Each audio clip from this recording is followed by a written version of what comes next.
Hello everyone and welcome back to another video from Finance and Crypto Guide. In this video, I'm going to show you how to turn on dark mode on the Zerion Wallet.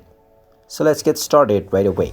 First of all, open up the Zerion Wallet application on your device and then you will be asked to log into your account using your PIN code or your biometrics. Now, once you have logged into your wallet, you will be shown all of your wallets that are available at the home page.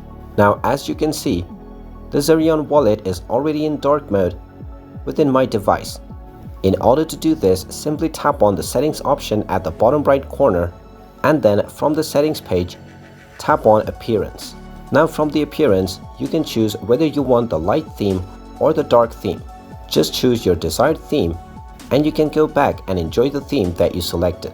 You can also choose the system option so that the application can adjust to whichever mode you are using within your device. And there you have it.